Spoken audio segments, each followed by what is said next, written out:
এই যে তৃণমূলের বিক্ষুব্ধরা কি বিধানসভায় প্রকৃত বিরোধী দলের ভূমিকা পালন করবেন, নাকি তাদের দৌলতে শুভেন্দু সরকার মানে শুভেন্দু অধিকারী পরিচালিত সরকার লাভবান হবে? তৃণমূলের এই ভাঙন যদি লোকসভা এবং রাজ্যসভায় পৌঁছে যায়, তাহলে বিজেপির তো পোয়াবারও। রাজ্যসভায় বিজেপির যে কোনো বিল পাশ করাতে অনেক কম কাঠখড় পোড়াতে হবে তখন।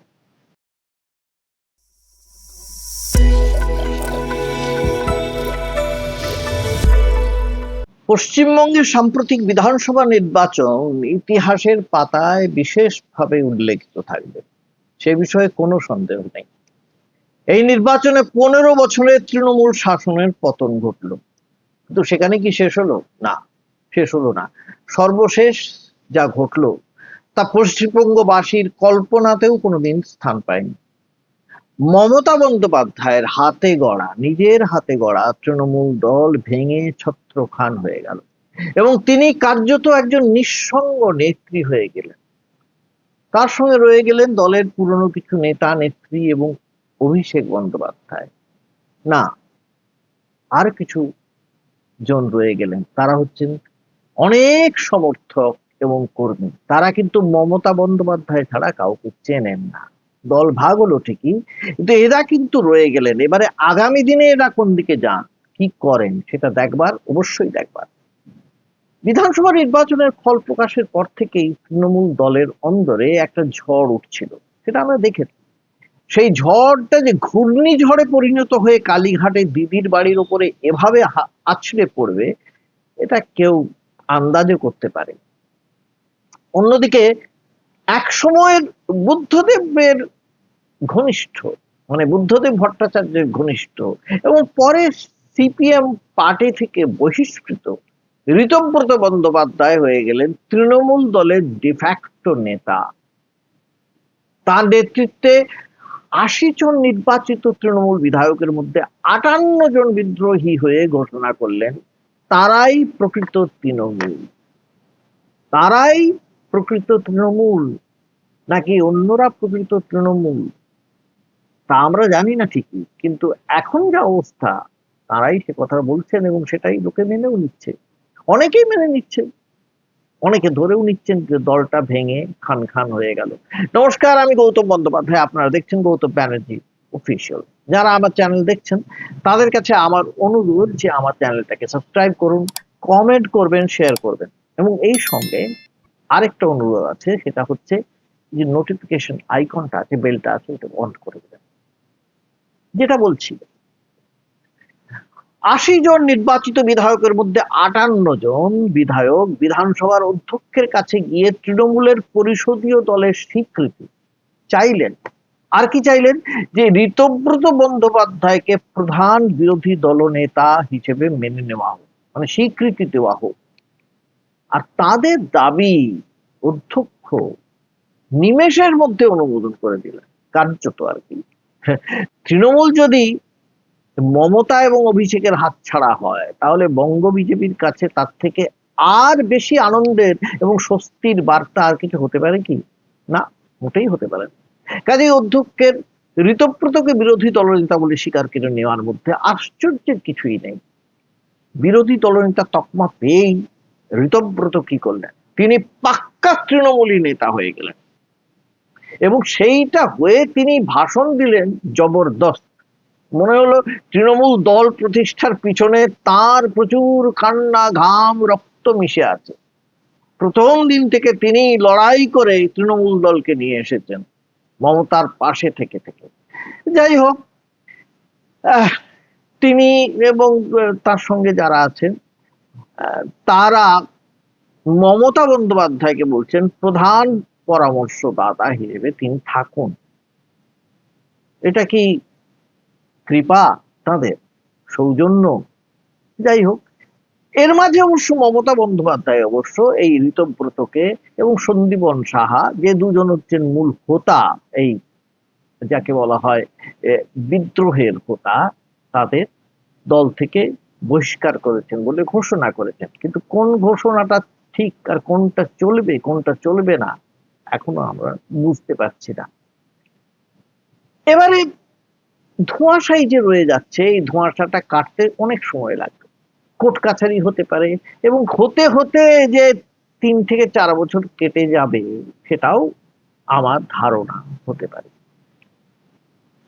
এই যে ঋতব্রতর সঙ্গে যতজন বিদ্রোহী তৃণমূল বিধায়ক হাত মিলিয়েছেন, তাতে তৃণমূল দল আপাতত তারই কবজায়, এটুকু বোঝা যাচ্ছে, মানে বিশেষ করে বিধায়করা। আর তিনি ওই জন্যই কাটা ঘায়ে নুন ছিঁড়ে দিয়ে বলেছেন যে মমতা বন্দ্যোপাধ্যায় তাদের প্রধান পরামর্শদাতা হিসেবে থাকবেন, তবে অভিষেকের সঙ্গে তাদের কোনো সম্পর্ক থাকবে না। মমতাকে এদিনও দেখতে হবে। যে ঘটনা এই রাজ্যে ঘটলো, অনেকেই তার সঙ্গে মহারাষ্ট্রের, ভেবে দেখুন, মহা আঘাড়ি বা মহাজোট সরকারের পতনের সাযুজ্য খুঁজে পাচ্ছেন। সেখানে কি হয়েছিল, উদ্ধব ঠাকরে শিবসেনা ভেঙে বিক্ষুব্ধ সাংসদদের নিয়ে বেরিয়ে গিয়েছিলেন একনাথ শিন্দে। অন্যদিকে শরদ পাওয়ারের নেতৃত্বাধীন এনসিপি ভেঙে বিক্ষুব্ধদের বগল দাবা করে বেরিয়ে গিয়েছিলেন তারই ভাইপো অজিত পাওয়ার। শিন্দের শিবসেনা, অজিতের এনসিপি এবং দেবেন্দ্র ফডনবিসের নেতৃত্বে বিজেপি মহারাষ্ট্রে জোট সরকার গঠন করেছিল। এখানে ঋতব্রত বেরিয়ে গেলেন বিক্ষুব্ধ তৃণমূল বিধায়কদের সঙ্গে। তবে এই রাজ্যে সরকার গঠনের পিছনে এই বিক্ষুব্ধদের কোনো হাত থাকলো না, তা থাকবার কথাও ছিল না, কারণ বিজেপি একক সংখ্যাগরিষ্ঠতা নিয়ে ইতিমধ্যেই সরকার গঠন করে ফেলেছে। বিক্ষুব্ধ তৃণমূলী যারা আছেন বিধানসভায়, তারা প্রধান বিরোধী দল হিসেবে দায়িত্ব পালন করতে ইচ্ছুক। তবে এই ঘটনায় একটা বড় প্রশ্ন কিন্তু দেখা দিয়েছে, উস্কে গিয়েছে। এই যে তৃণমূলের বিক্ষুব্ধরা কি বিধানসভায় প্রকৃত বিরোধী দলের ভূমিকা পালন করবেন, নাকি তাদের দৌলতে শুভেন্দু সরকার, মানে শুভেন্দু অধিকারী পরিচালিত সরকার লাভবান হবে? তৃণমূলের এই ভাঙন যদি লোকসভা এবং রাজ্যসভায় পৌঁছে যায়, তাহলে বিজেপির তো পোয়াবারও। রাজ্যসভায় বিজেপির যে কোনো বিল পাশ করাতে অনেক কম কাঠখড় পোড়াতে হবে তখন। আর শুভেন্দু যদি পরোক্ষে সেই ভাঙনের, মানে লোকসভা এবং রাজ্যসভার ভাঙনের অনুঘটকের কাজ করতে পারেন, তাহলে দলের যে কেন্দ্রীয় নেতৃত্ব তাকে তো মাথায় তুলে রাখবে, তার নম্বর অনেক বেড়ে যাবে। তৃণমূলে এই যে বিরাট ভাঙন ঘটলো, তার প্রধান উৎস হচ্ছেন কি? প্রধান উৎস কিন্তু হচ্ছেন অভিষেক বন্দ্যোপাধ্যায়। বিক্ষুব্ধদের অভিযোগ, নেত্রীর প্রশ্রয়ে তার ভ্রাতুষ্পুত্র অভিষেক বন্দ্যোপাধ্যায়ের হাতে বন্দী হয়ে পড়েছিল দল। এদিকে মহারাষ্ট্রের অজিত পাওয়ারের মতো অভিষেক বন্দ্যোপাধ্যায়ের তৃণমূল স্তর থেকে আন্দোলন করে উঠে আসা নেতা তো নন, কিন্তু উঠে আসেননি সেভাবে। কাজেই মাঠে ময়দানে তার সমর্থনে দাঁড়ানোর মতো কর্মী তো পাওয়া গেল না, সেই জন্য তাকে ডিম ছুঁড়ে মারা হলো, কেউ হাত দিয়ে মারলেন, কিন্তু তিনি সে মার সহ্য করলেন, তার পাশে কাউকে দেখা গেল না। বেশ, এটা গেল একটা প্রশ্ন। আরেকটা প্রশ্নের উত্তর কে দেবেন? আজ যারা বিদ্রোহী হলেন, তারা এতদিন কেন চুপ করেছিলেন, মুখে কুলুপ এঁটেছিলেন কেন? কারণ একটাই, কারণ এই যাবৎকাল প্রায় সমস্ত নির্বাচনে তৃণমূল বিজয়ী হয়েছে। আমেরিকার প্রেসিডেন্ট জন এফ কেনেডি একবার মন্তব্য করেছিলেন একটা, victory has 1,000 fathers but defeat is an orphan, যার মর্মার্থ হচ্ছে সাফল্যের দাবিদার অনেক হয়, কিন্তু ব্যর্থতার কোনো দাবিদার হয় না, সে অনাথ হয়ে পড়ে থাকে। সবাই ব্যর্থতার দায়টা অন্যের ঘাড়ে চাপায়। রাজনীতির ক্ষেত্রে এই কথাটাই খাটে। দলের চূড়ান্ত ব্যর্থতার পর তার দায় কেউ নিতে রাজি হয়নি, বরং দায় ঠেলছে, কোথায় ঠেলছেন? অভিষেকের ঘাড়ে। আরেকটা কথা মনে রাখতে হবে, বিজেপি তৃণমূলীদের মধ্যে একটা ত্রাসের সঞ্চার করতে পেরেছে। তৃণমূলের সঙ্গে যারা যুক্ত আছেন তাদের মধ্যে অনেকেই যে দুর্নীতিগ্রস্ত হয়ে পড়তে দেরি করেননি সেটা আমরা জানি, সকলেই জানেন, সারা রাজ্যের সমস্ত লোকেই জানেন। কানাগলিতে ঢুকে পড়েছে অনেকেই। নির্বাচনের পর যেভাবে বিরোধী দলের বিভিন্ন নেতা কর্মীদের গ্রেপ্তার করা হচ্ছে, এমনকি পুরনো মামলার ফাইল খোলা হচ্ছে, তাতে তৃণমূল দলের চূড়ান্ত অস্থিরতা দেখা দিয়েছে। দেখতে পাচ্ছি যেসব নব্য তৃণমূলীর বিরুদ্ধে অপরাধের অভিযোগ রয়েছে, তারা এখন নিজেদের স্বার্থেই সরকারের সঙ্গে সম্পর্কটা একটু মধুর রাখার চেষ্টা করছেন। আর বিপরীতে সরকার কি করবে? সরকারকে তো আইনের শাসন প্রতিষ্ঠার দায় বহন করতে হবে। তাহলে সরকার কি পারবে ওইসব অভিযুক্তের বিরুদ্ধে ব্যবস্থা নিতে? যদি করতে চায় তখন তারা কি করবেন? এইটাই, এই যে টানাপোড়েনটা, এই কাজটা খুব একটা সহজসাধ্য হবে না। হ্যাঁ, কিছু লোককে গ্রেপ্তার করা হবে, ভেতরে ঢোকানো হবে, তারপর 1 বছর 2 বছর আবার সবাই বেরিয়ে আসবেন, আবার যে কে সেই হতে পারে। কিন্তু অনেকেই চাইবেন কি করে পালিয়ে যাওয়া যায়, জাল ছিঁড়ে বেরিয়ে যাওয়া যায়। এই গ্রেপ্তারি, এই হেনস্থা, এই জেলখানার ভাত খাওয়া কি করে এড়ানো যায়?